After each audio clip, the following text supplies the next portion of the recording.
C'est les grandes manœuvres chez Microsoft. Microsoft s'apprête à licencier 18 000 de ses employés. C'est un sujet qu'on évoquait hier soir dans le 01 Live Hebdo. Visiblement, Microsoft a du mal à digérer Nokia. Décryptage avec Frédéric Simotel.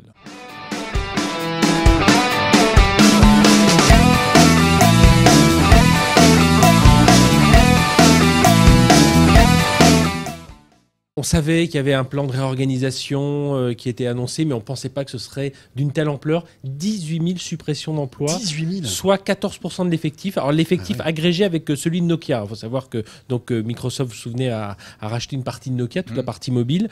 Combien? 30 000 personnes, 30 000 personnes, alors, où il y avait déjà eu un dégraissage avant. Donc il y avait déjà eu plusieurs milliers de personnes qui avaient quitté Nokia avant ce rachat. Donc là, 18 000 personnes, 14% de l'effectif de Microsoft au total. Or, beaucoup chez l'ancien Nokia, 12 500 personnes de l'ancien Nokia, mais ça reste... Donc c'est l'Europe qui va être touchée. C'est l'Europe qui va être touchée. Il y a une usine en Hongrie qui va fermer. Il y a pas mal de centres de recherche aussi qui vont être un peu rationalisés. J'imagine aussi que Microsoft veut limiter les doublons, parce que les doublons entre Nokia et Microsoft... Voilà, alors il y a les doublons. Il y a deux effets il faut voir deux effets dans ces suppressions d'emplois. Il y a le premier, l'effet Nokia. Voilà, Nokia, oui, il y a du doublon, il y a peut-être des développements qui avaient été entamés chez Nokia et dont Microsoft ne souhaite pas poursuivre aujourd'hui. On sait que Microsoft aujourd'hui, on l'a appris sur les Nokia X. Oui. Allait s'arrêter. Oui, ça allait s'arrêter. C'est plus de l'Android, c'est du Windows Phone. Enfin voilà, il y a tout un tas. Et ça, donc, c'est une grosse news. Donc laisse tomber l'Android dans lequel ils avaient commencé à mettre un peu. Donc on imagine des équipes. C'était l'ancien Nokia finalement qui avait misé sur Android. Voilà, donc on peut imaginer des équipes de développement par exemple sur Android dont ils pourraient se séparer. Donc alors Satya Nadella, le patron de Microsoft, dit que tout ça se fera dans la forme. Mais donc il y a cette partie-là. L'autre partie, c'est quand même que Microsoft a besoin de s'alléger, de fluidifier. On sait, Satya Nadella a donné des grands axes stratégiques qui sont le cloud et le mobile.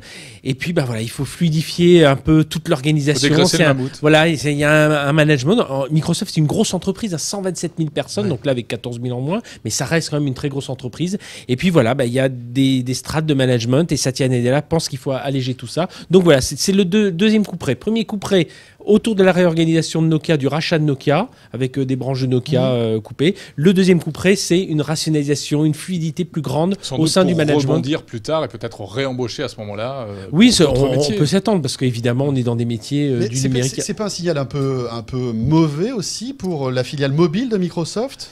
Alors déjà, c'est pas un mauvais signal pour la bourse, puisque l'action a augmenté de plus 3,06%, mais on sait que la bourse, en général, ils aiment bien. Mais sinon, ça pose beaucoup de questions. Ça pose une question sur tous les développements qui pourraient être entamés dans cette division mobile. Mais à mon avis, ce qui va se passer, c'est qu'il va y avoir vraiment une rationalisation. Satya Nadella, il croit à fond à Windows Phone et dit voilà, Windows Phone, concentrons-nous là-dessous, concentrons nos efforts sur ce système.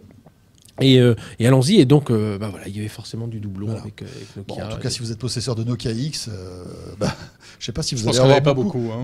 Il a une durée de vie très courte. Oui, mais est-ce que les mises à jour vont être assurées? Bon, ça, c'est un autre problème. Bon, ça, c'est le premier gros sujet d'actualité. Premier gros dossier, qu'on ne pouvait pas ne pas évoquer. Ah non, surtout que là, vraiment. Et puis quand on dit coup de massue, c'est un coup de massue. Il faut savoir que Microsoft, c'est pas son premier plan social. Ils en avaient déjà fait un en 2009, mais aux alentours de 5 800 personnes. Donc c'était déjà beaucoup, mais c'est beaucoup moins qu'aujourd'hui. Petite question un peu, on va dire, nombriliste. Est-ce que la France va être touchée par ce plan? On a déjà des informations? Non, on n'a pas d'informations aujourd'hui, mais on imagine que lorsque je parlais de management allégé, de structure allégée, on peut imaginer qu'il peut se passer des choses au niveau de l'Europe. Alors peut-être descendre jusqu'en France, je ne sais pas, mais il y aura certainement quelques dizaines de postes menacés en France.